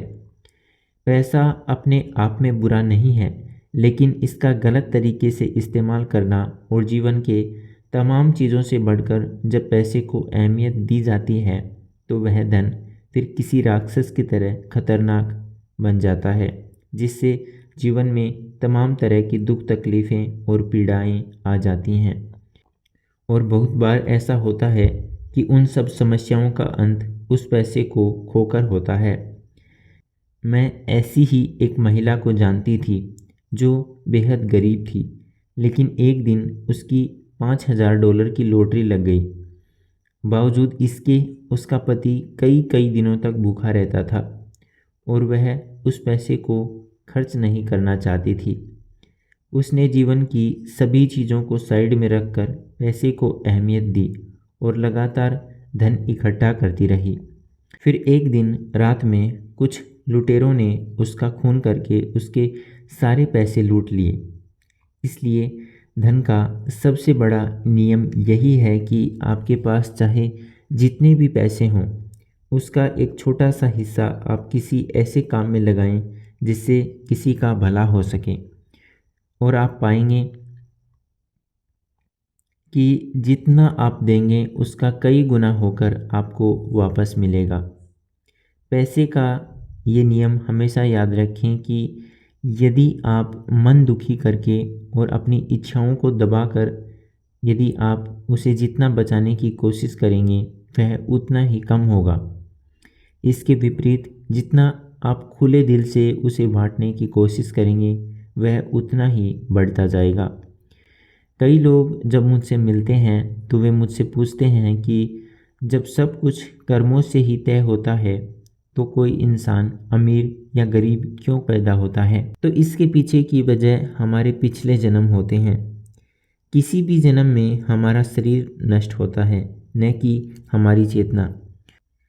और जो भी हमारे पिछले जन्म के कर्म होते हैं वहीं इस जन्म के संस्कार बन जाते हैं।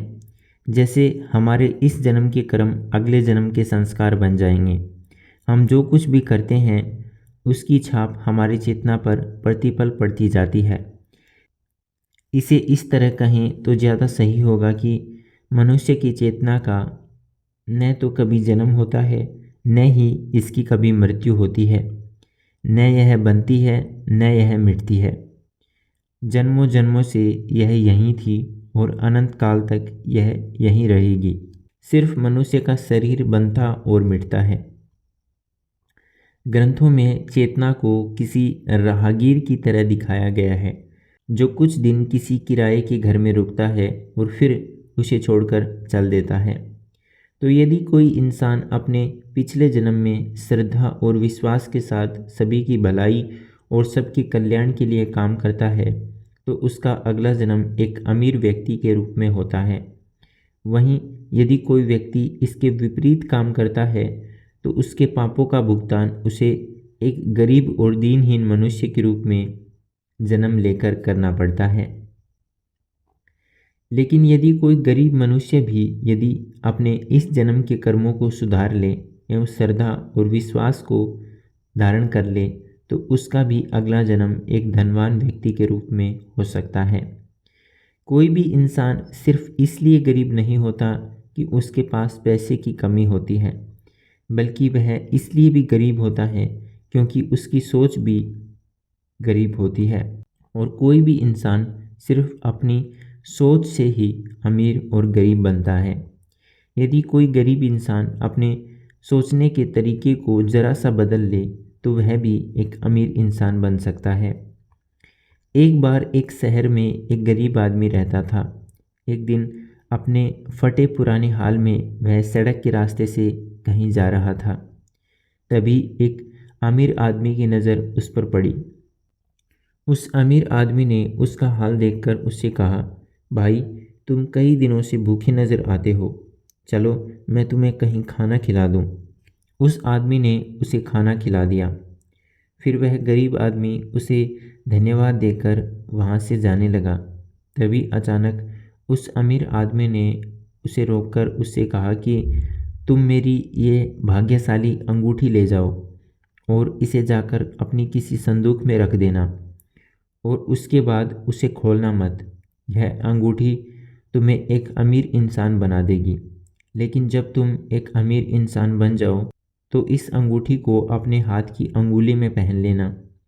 उस गरीब आदमी ने वैसा ही किया। उसके पास एक टूटी फूटी संदूक थी, उसमें लाकर उसने उस अंगूठी को रख दिया। अगले दिन जब वह घर से बाहर निकला तो उसे कुछ काम मिल गया और फिर धीरे धीरे उसके पास पैसे आने लगे। कई साल बीत गए और देखते ही देखते वह आदमी उस शहर के धनवान व्यक्तियों में से एक बन गया। अपने अमीर बनने के बाद उसने अपनी वह संदूक एक दिन खोली और उसमें रखी अंगूठी अपनी अंगुली में पहन ली। फिर एक दिन जब वह भी सड़क के रास्ते से जा रहा था तो उसे भी एक गरीब आदमी दिखाई दिया। उसने उसकी मदद की और उसे कुछ पैसे दिए और खाना खिलाया। जब वह गरीब आदमी जाने लगा तो उस अमीर आदमी ने अपनी अंगूठी उतारकर उसे दे दी और वही सेम बात दोहराई जो उस अंगूठी के पहले वाले मालिक ने दोहराई थी कि इसे जाकर संदूक में रख देना और खोलना मत। लेकिन जब वह गरीब आदमी घर पहुंचा तो उसने उस अंगूठी को गौर से देखा। कुछ देर देखने के बाद उसने पाया कि यह तो एक साधारण सी तांबे की अंगूठी है और उसने उसे बाहर फेंक दिया और वह कभी भी एक अमीर आदमी नहीं बन पाया। तो अमीरी गरीबी सिर्फ इंसान के दिमाग में होती है। पहला आदमी इसलिए अमीर बन पाया क्योंकि उसे ये भरोसा हो गया था कि वह भी एक अमीर इंसान बन सकता है, और दूसरा इंसान गरीब ही रहा क्योंकि वह अपने अंदर यह विश्वास पैदा नहीं कर पाया कि उसके हालात भी बदल सकते हैं। हर आदमी के पास उसकी खुद की एक भाग्यशाली अंगूठी मौजूद होती है और वह है उसकी चेतना और उसका दिमाग। यदि वह ये मान ले कि उसकी अंगूठी उसे एक अमीर इंसान बना सकती है तो वह भी एक अमीर आदमी बन सकता है, और यदि वह इस अंगूठी को फेंक दे तो फिर दुनिया की कोई भी ताकत उसे अमीर आदमी नहीं बना सकती। ऐसे इंसान के पास यदि किसी तरह बहुत सारे पैसे आ भी जाएं तो भी वह इंसान उन्हें गंवा देगा। Chapter 9, intuitions and guidance. जीवन में हर परिस्थिति में उसका स्मरण रखो और वो तुम्हें रास्ता दिखाएगा।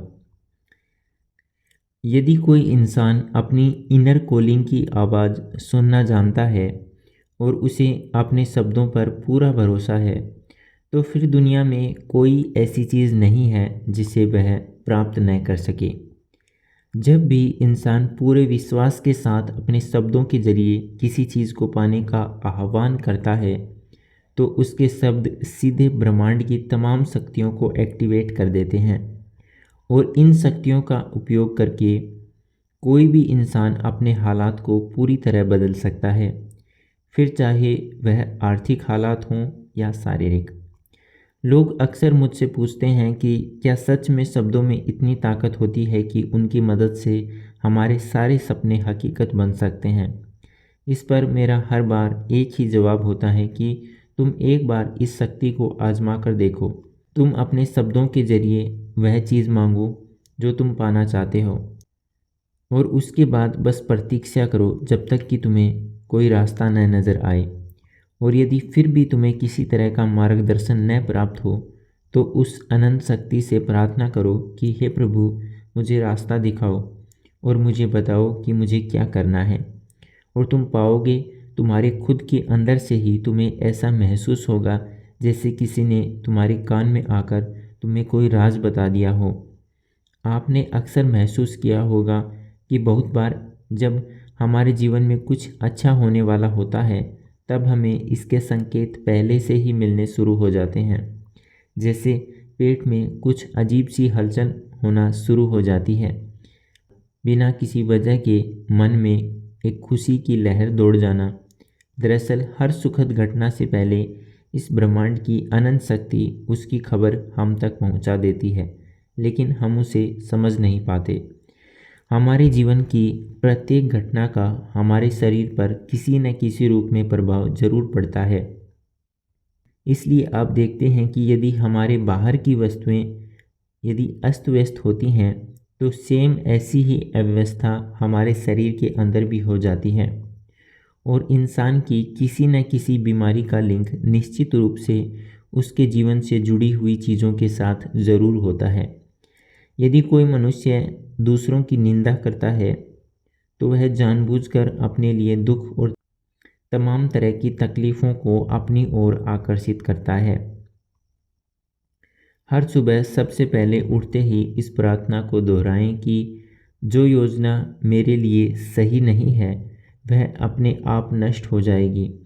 जो इच्छाएं भगवान की मर्जी के खिलाफ हैं वे टूटकर बिखर जाएंगी और मिट जाएंगी और अब भगवान अपनी मर्जी से जो कुछ भी मुझे देंगे वह मुझे स्वीकार होगा। जो भी चीज़ें भगवान ने हमारे लिए तय कर रखी हैं उनको पाने के लिए भगवान समय समय पर तरह तरह के निर्देश और संकेत देकर हमें गाइड करते रहते हैं और जब भी ऐसे संकेत मिलें तो किसी भी इंसान को उन पर बिना संदेह किए काम करना शुरू कर देना चाहिए। किसी भी सामान्य इंसान का दिमाग इस तरह काम करता है कि वह किसी भी चीज़ पर ज़्यादा देर तक टिक नहीं पाता क्योंकि ऐसा करने पर उसे बहुत कष्ट उठाना पड़ता है। लेकिन यह बात भी उतनी ही सत्य है कि यदि वह अपनी इच्छाओं को हकीकत में बदलना चाहता है तो उसे आस्था और विश्वास का मार्ग अपनाना ही होगा।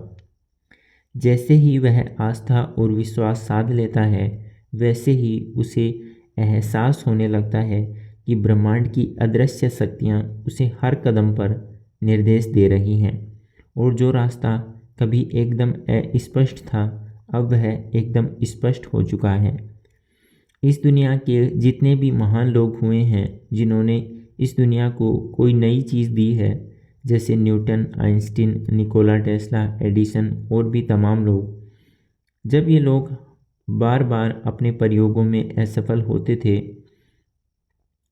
तो वे अपने काम को छोड़कर किसी शांत स्थान पर चले जाते थे या फिर जब वे रात में सो जाते थे तो उन्हें सपनों के माध्यम से पता चलता था कि वे कहाँ गलती कर रहे थे और उन्हें अब आगे क्या करना है। आइंस्टीन और न्यूटन ने तो इस बात का अपनी किताबों में साफ तौर पर जिक्र किया है कि उन्होंने सपनों के माध्यम से अपने सिद्धांतों की खोज की है और लियोनार्डो दा विंची अपने सपने में खुद को देखते थे कि उन्होंने एक बहुत खूबसूरत पेंटिंग बनाई है और फिर उसी को वो वास्तव में बनाने की कोशिश करते। और इस तरह आप देख सकते हैं कि मनुष्य अपने दिमाग से साधारण काम कर सकता है परंतु किसी भी महान काम को वह बिना उस अदृश्य शक्तियों के मार्गदर्शन के नहीं कर सकता। हमें मार्गदर्शन के इस सिद्धांत पर कभी भी संदेह नहीं करना चाहिए, चाहे फिर स्थितियां कैसी भी क्यों न हो। भले ही हमें ये लगे कि सारे दरवाजे बंद हो चुके हैं, लेकिन हमें ये याद रखना चाहिए कि भगवान हमारे लिए वो एक दरवाज़ा खोलेंगे जो इन सभी दरवाज़ों की एक ही बार में भरपाई कर देगा।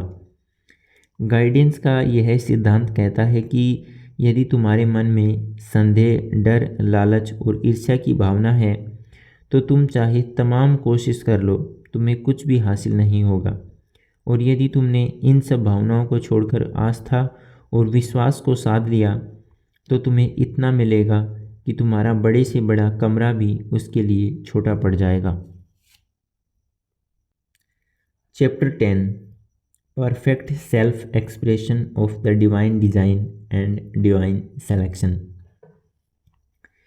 यदि भगवान मेरे साथ हैं तो फिर चाहे कितनी भी तेज़ आंधी चले वो मुझे मेरे रास्ते से हिला भी नहीं सकती। इस प्रकृति ने हर इंसान के लिए उसका एक खास काम और उसके लिए एक खास स्थान तय करके रखा है। जो उसका काम है वह उसके अलावा दुनिया का कोई और दूसरा इंसान नहीं कर सकता और जो उसका स्थान है उसके अलावा कोई और नहीं भर सकता। उस इंसान की मृत्यु के बाद उसका वह स्थान हमेशा हमेशा के लिए खाली रह जाता है और यही किसी भी इंसान का भाग्य होता है। इसलिए हर इंसान को चाहिए कि वह उस काम को पहचाने जो उसे दिया गया है और मैनिफेस्टेशन की मदद से उसे पूरा करने की कोशिश करे। हर इंसान को धरती पर कुछ अलग और विशेष गुणों के साथ इस धरती पर भेजा जाता है, जिनमें कुछ लोग ऐसे होते हैं जो अपने इन विशेष गुणों को बहुत जल्दी ही पहचान लेते हैं और उस पर काम करना शुरू कर देते हैं। और आप देखते हैं कि ऐसे लोग बाकी लोगों के मुकाबले जल्दी ही सफलता के वो मुकाम हासिल कर लेते हैं जो दूसरे लोगों को महज एक सपना नज़र आते हैं। ये गुण किसी भी तरह के हो सकते हैं, जैसे सिंगिंग, डांसिंग, एक्टिंग, स्पोर्ट्स, कुछ भी।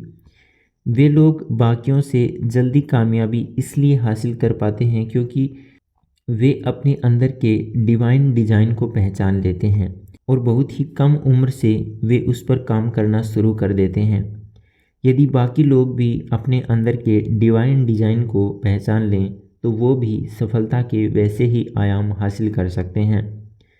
अपने अंदर के डिवाइन डिज़ाइन को जानने के लिए आप हर सुबह ये पंक्तियाँ दोहरा सकते हैं कि हे ब्रह्मांड की अदृश्य ताकतों, मेरा मार्गदर्शन करो और मुझे वह रास्ता दिखाओ जो मुझे उस दरवाजे तक ले जा सके जहाँ मैं अपने लिए तय किए गए काम को और अपनी डिवाइन डिज़ाइन के बारे में जान सकूं और उसकी मदद से उन चीज़ों को मैनिफेस्ट कर सकूं जो मैं पाना चाहता हूं।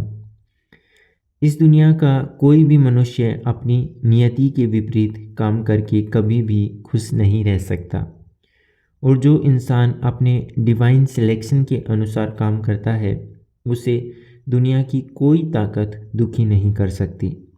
यदि कोई इंसान अपने उस खास काम को जान लेता है तो फिर उसे कभी इस बात का एहसास ही नहीं होता कि वह कितनी मेहनत कर रहा है या वह कितना काम कर रहा है।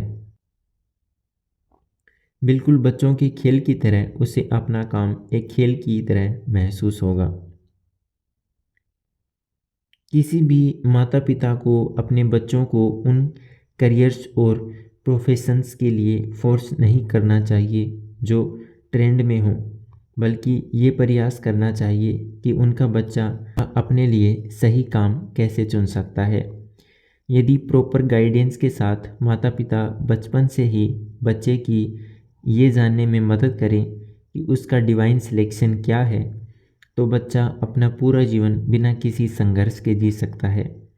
और आप देख सकते हैं कि यदि कोई इंसान अपने आंतरिक गुणों को नहीं जान पाता है तो उसे एक बहुत भारी कीमत चुकानी पड़ती है, और वो कीमत ये होती है कि उसे पूरी ज़िंदगी ऐसे लोगों और ऐसे कामों के साथ गुजारनी पड़ती है जिन्हें वह बिल्कुल भी पसंद नहीं करता। आमतौर पर यह माता पिता की गलती होती है कि वे अपने बच्चों को सही से गाइड नहीं कर पाते, और नतीजा ये होता है कि जो जीनियस बच्चे के अंदर मौजूद था वह कभी भी बाहर नहीं आ पाता। लेकिन यदि बच्चा वयस्क होकर भी यदि सही तरीके से प्रयास करे तो वह अपने अंदर के जीनियस को बाहर ला सकता है। लेकिन जितना आसान यह बचपन में होता है, वयस्क होने पर यह प्रक्रिया उतनी ही मुश्किल हो जाती है, क्योंकि एक वयस्क पर बाहरी दुनिया का बहुत ज़्यादा प्रभाव पड़ने लगता है जो कि एक बच्चे पर न के बराबर होता है। बहुत से ऐसे लोग होते हैं जिनकी ज़िंदगी में कुछ घटनाएं ऐसी घटित हो जाती हैं जिनसे उनकी पूरी ज़िंदगी ही बदल जाती है, और उस घटना के बाद वे जान पाते हैं कि भगवान उनसे क्या करवाना चाहते हैं। लेकिन ज़्यादातर लोगों के साथ ऐसा नहीं होता। उन्हें खुद ही ये जानना पड़ता है कि उनके लिए डिवाइन सिलेक्शन क्या है। लेकिन मुख्य बात यही है कि बिना अपने डिवाइन सिलेक्शन और बिना अपने विशेष गुणों को जाने आप अपने जीवन में कोई भी महानता हासिल नहीं कर सकते। भगवान कहते हैं कि यदि तुमने खुद से अपने लिए कोई रास्ता चुना है और यदि तुम उस रास्ते पर चलते तो हो सकता है तुम भटक जाओ या अपनी मंजिल पर न पहुंच पाओ। लेकिन जो रास्ता मैंने तुम्हारे लिए चुना है और यदि तुम उस रास्ते पर चलते हो तो तुम बिना भटके उस मंजिल पर पहुंच जाओगे जो तुम्हारी नियति है। कोई भी इंसान जो प्रकृति के साथ एक हार्मनी स्थापित कर लेता है, उसका पूरा जीवन खुशी से भर जाता है। उसकी दृष्टि एकदम स्पष्ट हो जाती है और ब्रह्मांड की तमाम ताकतें उसे आगे बढ़ने में मदद करती हैं। वहीं गुस्सा, ईर्ष्या, डर और संदेह दृष्टि को धुंधला कर देते हैं और पूरा जीवन दुख से भर जाता है। और इन्हीं सब कारणों से जीवन में तमाम असफलताएं और निराशाएं आ जाती हैं। ईसा मसीह का एक बहुत सुंदर कथन है, जो कुछ भी विश्वास और श्रद्धा से जुड़ा हुआ नहीं होगा वही तुम्हारे दुखों का सबसे बड़ा कारण होगा। और जब किसी इंसान के अंदर गहरी श्रद्धा और विश्वास उत्पन्न हो जाता है तो उसे कुछ भी नहीं करना पड़ता, सब कुछ अपने आप होते चला जाता है। जब जोस्पट, जो कि रोम का एक सम्राट था, वह और उसकी सेना जब युद्ध लड़ने के लिए अपने राज्य से निकले तो पूरे रास्ते वे भगवान के गीत गाते हुए और प्रार्थनाएं करते हुए आगे बढ़ रहे थे। जब वे युद्ध के मैदान में पहुंचे तो उन्होंने देखा कि दुश्मन सेना के सभी सिपाही आपस में लड़ रहे थे और वे एक दूसरे को मार रहे थे। उन्होंने कुछ देर इंतज़ार किया और उसके बाद वे बिना लड़े ही युद्ध जीत गए। इस दुनिया के किसी भी काम के पूरा होने के लिए हम सिर्फ एक माध्यम हैं। यदि हमें कभी भी ऐसा संकेत मिले कि हमें किसी काम के लिए चुना गया है तो हमें बेझिझक उस काम में कूद जाना चाहिए, क्योंकि जो काम हमारे लिए भगवान ने चुना है उससे हमें कभी भी किसी प्रकार की कोई हानि नहीं हो सकती। अब यहाँ आपके मन में ये सवाल आ सकता है कि यदि किसी इंसान के पास एक से अधिक गुण हो तो उसे किस तरह से यह जानना चाहिए कि उसका कौन सा गुण डिवाइन सिलेक्शन है। तो इसके लिए वह सिर्फ यह प्रार्थना कर सकता है कि हे ब्रह्मांड की दिव्य शक्तियों, मुझे मेरी वास्तविकता से रूबरू करवाओ और मुझे वह रास्ता दिखाओ जिससे मैं यह जान सकूं कि मेरा कौन सा गुण मेरे जीवन के लिए डिवाइन सिलेक्शन है, जिसका इस्तेमाल मैं अपने जीवन को बेहतर बनाने के लिए कर सकता हूँ। जीवन में बहुत बार ऐसा होता है कि हमारे सामने कोई अवसर आता है जिसे हम ठुकरा देते हैं या उसे इम्पोर्टेंट न समझकर नज़रअंदाज कर देते हैं, लेकिन कुछ समय बाद हमें उस चीज़ की ज़रूरत महसूस होती है, लेकिन चूंकि हमने उसे ठुकरा दिया होता है तो अब हमारे पास अफसोस करने के अलावा और कोई दूसरा विकल्प मौजूद नहीं होता। इसलिए जीवन में आने वाले हर अवसर को भगवान की सौगात समझकर स्वीकार करें।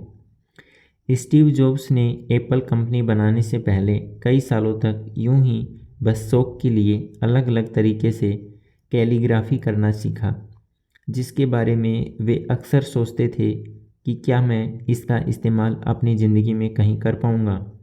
लेकिन जब उन्होंने अपनी कंपनी बनाई तो उसमें एप्पल के फ़ॉन्ट्स डिज़ाइन करने में उन्होंने उसे काम में लिया, जो उस समय के हिसाब से कंप्यूटर फ़ॉन्ट जगत में बिल्कुल नई चीज़ थी। और इस एक चीज़ ने सबका ध्यान अपनी ओर आकर्षित किया और इसी कैलीग्राफी को बाद में माइक्रोसॉफ्ट जैसी अलग अलग कंपनियों ने कॉपी किया। इसलिए जीवन में आने वाली हर चीज़ का पूरा इस्तेमाल करें, क्योंकि भगवान ने जो चीज़ आपको दी है वह हमें इसीलिए दी है कि कभी न कभी हमें उसकी ज़रूरत पड़ सकती है और उसका इस्तेमाल हमें कभी न कभी करना पड़ सकता है। Chapter 11 denials and affirmations. इस बात को अच्छे से समझ लें कि जिन चीज़ों को आप मैनिफेस्टेशन के ज़रिए अपनी ज़िंदगी में लाना चाहते हैं उनकी सूची पहले से ही उस परम शक्ति के पास मौजूद है, और जैसे ही आप उसे प्राप्त करना चाहेंगे आपके शब्दों और आपकी इच्छा शक्ति के द्वारा वह आपको मिल जाएगी। पर जैसा कि हमने पिछले अध्याय में चर्चा की कि इस बात पर विशेष ध्यान रखें कि आप सोच समझकर सिर्फ उन्हीं चीज़ों को मांगें जो आपके लिए डिवाइन सिलेक्शन है। बहुत सारे लोग किसी चीज़ को प्राप्त करने के लिए मैनिफेस्ट तो करते हैं, परंतु उनका सारा ध्यान इस बात पर होता है कि यदि उन्हें उनकी मांगी गई वस्तु नहीं प्राप्त हुई तो क्या होगा। यह कुछ ऐसा ही है कि एक आदमी अमीर तो बनना चाहता है, लेकिन दिन रात वह अपनी गरीबी के बारे में ही सोचता रहता है, और इसका नतीजा ये होता है कि उसे गरीबी और पैसे की कमी के अलावा कुछ भी हासिल नहीं हो पाता। उदाहरण के लिए मैं एक ऐसी महिला को जानती हूँ जो न चाहते हुए भी बार बार अपना चश्मा तोड़ लेती थी। जब मैंने उससे बात की तो मुझे यह समझ आया कि वह कहाँ गलती कर रही थी। दरअसल वह बार बार यही प्रार्थना करती थी कि वह अपने चश्मे से छुटकारा पाना चाहती है, और जिसका नतीजा ये होता था कि बार बार उसका चश्मा टूट जाता था, जबकि उसकी इच्छा ये होनी चाहिए थी कि वह अपनी आँखों को ठीक करना चाहती है। तो यह नियम इसी तरह काम करता है। जिन चीज़ों पर आप दिन रात विचार करते हैं और जो विचार आपके अवचेतन मन तक गहराई से पहुंचते हैं, वही फिर आपकी असल ज़िंदगी में प्रकट होते हैं। इसलिए कुछ भी मांगते समय पूरी सावधानी बरतें। इस अध्याय के अंत में हम उन सभी प्रार्थनाओं के बारे में जिक्र करेंगे जो आपको अपने जीवन के विभिन्न क्षेत्रों में आपकी मनचाही चीज़ पाने में आपकी मदद करेंगी। इस नियम का एक दूसरा पहलू यह भी है कि कोई इंसान उसी मात्रा में किसी वस्तु को प्राप्त करता है जो उसकी चेतना का स्तर होता है। यदि वह इंसान अधिक मात्रा में उस वस्तु को प्राप्त करना चाहता है तो उसे अपने चेतना के स्तर को ऊपर उठाना होगा। बहुत सारे लोगों का यह स्वभाव होता है कि उन्हें जो मिल जाता है वे उसके साथ संतुष्ट हो जाते हैं। अगर वे इंसान चाहें तो वे अपनी उम्मीद से कहीं अधिक प्राप्त कर सकते हैं, क्योंकि प्रकृति के पास हर चीज़ की एक अनंत सप्लाई मौजूद होती है। मैनिफेस्टेशन के माध्यम से किसी भी चीज़ को पाने के लिए यह बिल्कुल ज़रूरी नहीं है कि आप दिन में कई दफ़ा प्रार्थना करें। यदि आपकी श्रद्धा और विश्वास मजबूत है तो यदि आप एक बार भी प्रार्थना करेंगे तो आपको आपकी मनचाही चीज़ निश्चित रूप से मिल जाएगी। इस नियम की बुनियाद इसी चीज़ पर टिकी है कि यदि आपको ये विश्वास हो जाए कि मेरे भगवान मेरे साथ हैं और वे मेरी हर मनोकामना पूरी करेंगे, तो आप वह सब कुछ हासिल कर सकते हैं जो आप पाना चाहते हैं। एक बार एक आदमी रात को अपने फार्म हाउस में सो रहा था। कई दिनों से बंद होने की वजह से उस कमरे की खिड़कियां जाम हो गई थीं। आधी रात को अचानक से उसकी आंख खुली और उसे ऐसा लगा जैसे उसका दम घुट रहा हो। अंधेरे में वह किसी तरह उस खिड़की तक पहुंचा और उसे खोलने की उसने कोशिश की, लेकिन वह खिड़कियों को नहीं खोल पाया। उसके बाद उसने अपनी मुट्ठी बंद करके ज़ोर से खिड़की को मुक्का मारा। खिड़की टूट गई और एक ताज़ी हवा के झोंके के साथ उसने राहत की सांस ली। उसके बाद उसे अच्छी नींद आई और वह सो गया। जब सुबह उसकी आंख खुली तो उसने देखा कि जिसे रात के अंधेरे में उसने खिड़की समझ के तोड़ दिया था, वह तो किताब की अलमारी का दरवाज़ा था।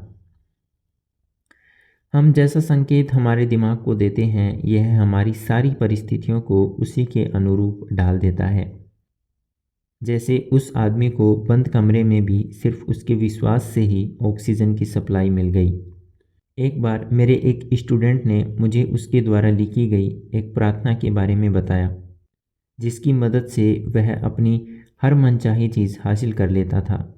और वो प्रार्थना ये थी कि हे प्रभु, मुझे वह वस्तु प्रदान करें जिसकी मैं कामना करता हूँ। मैं सिर्फ वही प्राप्त करना चाहता हूँ जिसकी डिमांड मैंने आपसे की है, इसके अलावा न उससे कम न उससे ज़्यादा। तो यह बात याद रखें कि जो आपको चाहिए उसके साथ कोई समझौता न करें, फिर चाहे परिस्थिति कैसी भी क्यों न हो। मजबूती से अपने विश्वास और श्रद्धा की डोर को थामे रहें, क्योंकि बहुत बार ऐसी परिस्थितियां बन जाती हैं कि जहां विश्वास और श्रद्धा एकदम कमज़ोर पड़ जाते हैं, और उसी जगह बहुत सारे लोग इस मार्ग से भटक जाते हैं और अपनी मनचाही चीज़ों से दूर हो जाते हैं।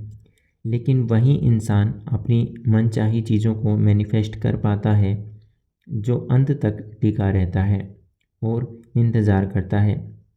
एक इंसान के पास दो तरह की दृष्टि होती है, उसकी बाह्य दृष्टि और उसकी अंतर्दृष्टि।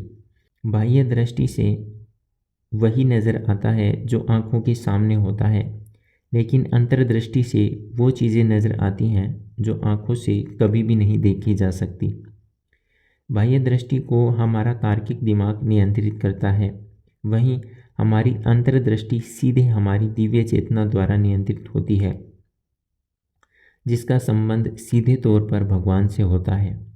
जब कोई इंसान अपनी अंतर्दृष्टि के विजन से चीज़ों को देखने लगता है तो उसके जीवन में उसकी मनचाही चीज़ें बहुत कम समय में प्रकट होने लगती हैं।